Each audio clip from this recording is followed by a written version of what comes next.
ಭಾರತದ ಸ್ಥಾನ ಮುಂದೆ, ಜನ ಪಾಪ ಹಿಂದೆ. ಇಂದಿನ ವಿಶೇಷ ಕಾರ್ಯಕ್ರಮಕ್ಕೆ ಸ್ವಾಗತ. ನಾನು ದೀಕ್ಷಾ ಬಂಗೇರ. ಹಣವಿಲ್ಲದವನು ಹೆಣಕ್ಕೆ ಸಮಾನ ಎಂದೊಂದು ಗಾದೆ. ಹಣವಿದ್ದರೂ ಸತ್ತ ಮೇಲೆ ಬರೀ ಹೆಣ ಎಂಬುವುದು ಹೊಸ ಗಾದೆ. ಗಂಧದಲ್ಲಿ ಸುಟ್ಟರೂ ಮಣ್ಣಿನಲ್ಲಿ ಹೂತರೂ ಎರಡು ಮಾತು ಮಾತ್ರ ಸುತ್ತ ಇರುತ್ತದೆ. ಅಡ್ಡದಾರಿಯಿಂದ ದುಡ್ಡು ಮಾಡಿದವರು ಎನ್ನುವುದು ಒಂದು, ದುಡ್ಡಿದ್ದರೂ ಉದಾರಿಯಾಗಿದ್ದವರು ಎನ್ನುವುದು ಇನ್ನೊಂದು. ಪ್ರತಿ ವರ್ಷ ಎಲ್ಲ ದೇಶಗಳು, ಎಲ್ಲ ರಾಜ್ಯಗಳು, ಏಕೆ ಪಾಲಿಕೆಗಳಲ್ಲೂ ಬಜೆಟ್ ಮಂಡನೆಯಾಗುತ್ತದೆ. ಹಾಗೆಯೇ ಲೋಕದೆಲ್ಲೆಡೆ ಹಣವಂತರ ಪ್ರಮಾಣ ಏರುತ್ತಲೇ ಇದೆ. ಕೆಲವು ಜನರಲ್ಲಿ ಹಣದ ಪ್ರಮಾಣ ಸಹ ಏರುತ್ತಿರುತ್ತದೆ. ಆದರೆ ಲೋಕದಲ್ಲಿ ಒಪ್ಪತ್ತಿಗೂ ಗತಿ ಇಲ್ಲದವರು 16% ಹಾಗೂ ಬಡವರು 28% ಮಂದಿ ಇದ್ದೇ ಇದ್ದಾರೆ. ಭಾರತವು ಅಭಿವೃದ್ಧಿಶೀಲ ಪಟ್ಟವನ್ನು ಇನ್ನೂ ಉಳಿಸಿಕೊಂಡಿದೆ. ಶೀಲ ಕಳೆದುಕೊಂಡರೆ ಕಷ್ಟ ಎಂದು ಮನದಿ ಮಂಡಿಗೆ ಮೆಲ್ಲುತ್ತಿರಬಹುದು. ನಿನ್ನ ಕತೆ ಗೊತ್ತಿದೆ. ಹಿಡಿ ಅಧಿಕ ಸುಂಕ ಎಂದಿದ್ದಾರೆ ಈಗ ಟ್ರಂಪ್ ಮಹಾಶಯರು. ಭಾರತದಲ್ಲಿ ಕಳೆದ ವರ್ಷ ಬಿಲಿಯಾಧೀಶರ ಎಂದರೆ 100 ಕೋಟಿಗಿಂತ ಹೆಚ್ಚು ಸಂಪತ್ತುಳ್ಳವರ ಸಂಖ್ಯೆಯು 6% ಏರಿ 191 ಮುಟ್ಟಿದೆ. ಭಾರತದಂತ ದೇಶಗಳ ಸಂಪತ್ತಿನ ಸಮಸ್ಯೆ ಎಂದರೆ ಹಂಚಿಕೆ ಇಲ್ಲದಿರುವುದು. ಬಂಡವಾಳವಾದದ ವಾದ ಇಲ್ಲಿ ಇಲ್ಲ, ಆದರೆ ನಿಜದಲ್ಲಿ ಅದು ಒಳಮುಖಿಯಾಗಿ ಇದ್ದೇ ಇದೆ. ಹಾಗಾಗಿ ಹಣವಂತ ಮತ್ತು ಬಡವರ ನಡುವಣ ಅಂತರವು ಭಾರತದಲ್ಲಿ ಬೇರೆ ಯಾವುದೇ ದೇಶಕ್ಕಿಂತ ಹೆಚ್ಚು ಇದೆ. 2025ರ ನೈಟ್ ಫ್ರಾಂಕ್ ವೆಲ್ತ್ ರಿಪೋರ್ಟ್ ಹೊರಬಿದ್ದಿದೆ. ಅದರ ಪ್ರಧಾನ ಸಂಪಾದಕರಾದ ಸಂಶೋಧಕ ಲಿಯಾಮ್ ಬೇಯ್ಲಿ ಏನು ಹೇಳಿದ್ದಾರೆ ನೋಡೋಣ. ಇತ್ತೀಚಿನ ದಿನಗಳಲ್ಲಿ ಹಣದ ಹೂಡಿಕೆ ತುಂಬಾ ಗಂಡಾಂತರಕಾರಿ ಎನಿಸಿದೆ. 2024 ಮಾತ್ರವಲ್ಲ, 2025ರ ಮೊದಲ 2 ತಿಂಗಳಲ್ಲಿ ಕೂಡ ಅದೇ ಪರಿಸ್ಥಿತಿ ಮುಂದುವರೆದಿದೆ. ಬಹಳಷ್ಟು ಜನರಲ್ಲಿ ಹೂಡಿಕೆಗೆ ಹಣವಿಲ್ಲ. ಈಗೆಲ್ಲ ಹಿಂದೆ ಹೂಡಿಕೆ ಮಾಡಿದ್ದನ್ನು ಹಿಂದಕ್ಕೆ ಪಡೆಯುವವರ ಪ್ರಮಾಣವು ಹೆಚ್ಚಾಗಿರುವುದರಿಂದ ಹೊಸ ಹೂಡಿಕೆಯು ಅಭಿವೃದ್ಧಿ ದಾರಿಗೆ ಪರಿಣಾಮಕಾರಿಯಾಗಿ ತೆರೆದುಕೊಳ್ಳುತ್ತಿಲ್ಲ. ಹಣದುಬ್ಬರ 2 ವರ್ಷಗಳಿಂದ ಕಡಿಮೆಯಾಗಿಲ್ಲ. ಜಿಡಿಪಿ ಬೆಳವಣಿಗೆಯ ಬಗೆಗೆ ಆಶಾದಾಯಕ ಹೇಳಿಕೆಗಳು ಬಂದಿದೆ ಎಂದು ಅವರು ಹೇಳಿದ್ದಾರೆ. ಸಾಲಕ್ಕೆ ಹೇರುವ ಅಧಿಕ ಬಡ್ಡಿ ಮತ್ತು ನಿಶ್ಚಿತ ಠೇವಣಿಗೆ ಸಿಗುವ ಒಂದಷ್ಟು ಆದಾಯದ ಕಾರಣಕ್ಕೆ ಹೂಡಿಕೆ ಪ್ರಮಾಣವು ಜಾಗತಿಕವಾಗಿ 60% ಕಡಿಮೆಯಾಗಿದೆ. 2021ರಲ್ಲಿ ಜಾಗತಿಕ ಹಣಕಾಸಿನ ಮಾರುಕಟ್ಟೆ ಭಾರಿ ಏರು ಕಂಡಿತ್ತಾದರೂ ಅದು ಆ ಏರುಗತಿ ಕಳೆದುಕೊಂಡು ಹೈರಾಣಾಗಿದೆ. ಜಾಗತಿಕವಾಗಿ ಈಗ ಖಾಸಗಿಯವರ ಹೂಡಿಕೆ ರಿಯಲ್ ಎಸ್ಟೇಟ್ನಲ್ಲಿ ಹೆಚ್ಚು, ಅದು 44%. ಆದರೆ ಅದು ಕೆಲವೆಡೆ ಬೋರ್ಗರೆದರೆ ಕೆಲವು ಕಡೆ ತೆವಳುತ್ತಿದೆ ಎನ್ನುವುದು ಅಷ್ಟೇ ಸತ್ಯ.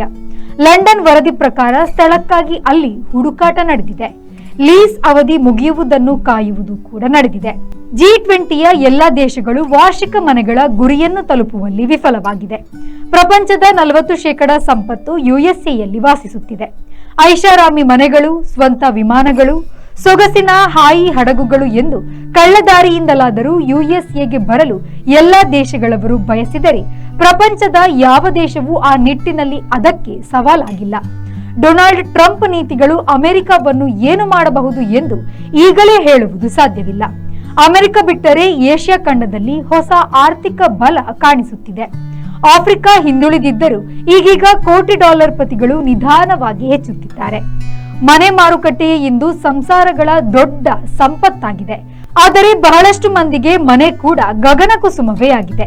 ಪರಿಸರ ಹಾಳು, ಭೂಬಿಸಿ ಹೆಚ್ಚಳ, ಹವಾಮಾನ ಬದಲಾವಣೆಯು ಮುಂದಿನ ಜನಾಂಗದ ಸಂಪತ್ತಿನಲ್ಲಿ ಪ್ರಮುಖ ಪಾತ್ರ ವಹಿಸುತ್ತದೆ. ಪರಿಸರ ಸಮಸ್ಯೆಯು ಮುಂದಿನ ಯುವಜನರ ಸುಸ್ಥಿರ ಸಂಪತ್ತು ಅಭಿವೃದ್ಧಿಗೆ ಒಳಏಟು ನೀಡುವ ಸಾಧ್ಯತೆ ಇದೆ. ಕುಟುಂಬಗಳಿಗೆ ಸಂಬಂಧಿಸಿದಂತೆ ರಿಯಲ್ ಎಸ್ಟೇಟ್ ಪಾಲು ಈಗಾಗಲೇ 22.5% ಇದೆ. ಆ ನಿಟ್ಟಿನಲ್ಲಿ ಬೇಡಿಕೆಯು ಹೆಚ್ಚಾಗುತ್ತಲೇ ಇದೆ. 2014ರ ಕೊಳ್ಳುವಿಕೆಯನ್ನು ಆಧಾರವಾಗಿಟ್ಟುಕೊಂಡರೆ ಜನರ ಕೊಳ್ಳು ಶಕ್ತಿಯು ಕುಗ್ಗಿದೆ. ಆದರೆ ಸಿದ್ಧ ಆಹಾರ ಕೊಳ್ಳುವಿಕೆ ಮಾತ್ರ ಎಲ್ಲ ಕಡೆ ಪ್ರಗತಿಯಲ್ಲಿದೆ. ಹಿಂದೆ ಕೊಳ್ಳುತ್ತಿದ್ದುದರಲ್ಲಿ ಜನರು 20%ದಿಂದ 40%ವರೆಗೆ ಉಳಿಸಲು ಪ್ರಯತ್ನಿಸುತ್ತಿರುವುದು ಎಲ್ಲ ಕಡೆಯ ಜನಾಭಿಪ್ರಾಯದಿಂದ ವ್ಯಕ್ತವಾಗಿದೆ. ಕೌಶಲ್ಯಯುತ ಕೆಲಸಗಾರರ ಕೊರತೆ ಒಂದು ಕಡೆ ಇದ್ದರೆ, ಕೌಶಲ್ಯ ಹೊಂದಿದವರ ಕೆಲಸ ಕುಸಿಯುತ್ತಿರುವುದು ಆಧುನಿಕ ತಂತ್ರಜ್ಞಾನ ಇನ್ನೊಂದು ಕಡೆ. ಭ್ರಷ್ಟಾಚಾರದಿಂದ ಕೆಡುಕೆಟ್ಟ ಅಭಿವೃದ್ಧಿಗೆ ಕಂಟಕವಾಗುವ ಆರ್ಥಿಕ ಹಿಂಜರಿತ ಮತ್ತೊಂದು ಕಡೆ. ಮಗದೊಂದು ಕಡೆ ಜನಸಂಖ್ಯಾ ಸ್ಫೋಟ, ಮತ್ತಿನ್ನೊಂದು ಕಡೆ ಅವರಿಗೆಲ್ಲ ಅನ್ನ, ವಸತಿ, ಉದ್ಯೋಗ ಒದಗಿಸಲಾರದ ಸರಕಾರಗಳು. ಒಟ್ಟಾರೆ ಪ್ರಪಂಚವು ಸಂಪತ್ತಿನ ನಡುವೆ ಕೊರಡು ಕೊನರದ ಸ್ಥಿತಿಯನ್ನು ಮುಟ್ಟಿದೆ. 2025ಕ್ಕೆ ಭಾರತದವರ ಅತಿ ಮುಖ್ಯ ಬೇಡಿಕೆಯು ಐಷಾರಾಮಿ ಕಾರುಗಳತ್ತ ಇದೆ. ಮಧ್ಯಮ ವರ್ಗದವರು ಕೂಡ ಸಾಲ ಮಾಡಿಯಾದರೂ ಕಾರು ಕೊಳ್ಳಬೇಕು ಎಂಬ ತುಡಿತ ಹೊಂದಿದ್ದಾರೆ. ಐಷಾರಾಮಿ ಕಾರು ಎರಡನೆಯ ಬಳಕೆಗೆ ಸಿಕ್ಕರೂ ಕೊಳ್ಳಲು ಜನರು ಕಾದಿದ್ದಾರೆ. ಆದರೆ ಎರಡನೇ ಬಳಕೆ ಎಂಬುದು ಗ್ಯಾರೇಜಿನವನಿಗೆ ಲಾಭ ಎಂಬ ಸ್ಥಿತಿ ಉಂಟಾಗಬಾರದು. ಇನ್ನು 2025ರ ನೈಟ್ ಫ್ರಾಂಕ್ ಸಂಪತ್ತು ವರದಿಯಂತೆ ಜನರಿಗೆ ನೆಲ ಜಲ ಹಂಚಿಕೆ ಕುಗ್ಗುತ್ತಿದೆ ಮತ್ತು ಇದರಲ್ಲಿ ಸಿರಿವಂತ ಹಾಗೂ ಬಡವರ ನಡುವಣ ಅಂತರ ಹೆಚ್ಚಾಗುತ್ತಲೇ ಸಾಗಿದೆ.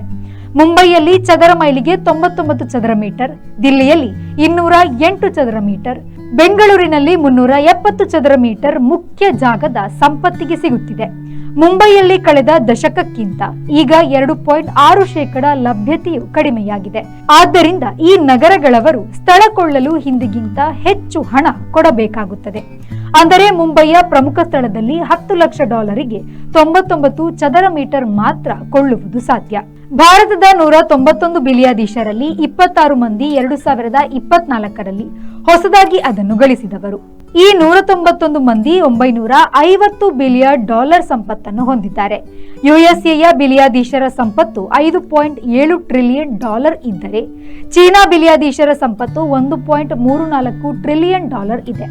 ಜಗತ್ತಿನ ಬಿಲಿಯಾಧೀಶರಲ್ಲಿ ಭಾರತದ ಪಾಲು ಪ್ರಮಾಣ ಬರೇ 3.4%ವಾದರೂ ಯುಎಸ್ಎ, ಚೀನಾ, ಜಪಾನ್ ಬಳಿಕದ ಸ್ಥಾನದಲ್ಲಿದೆ.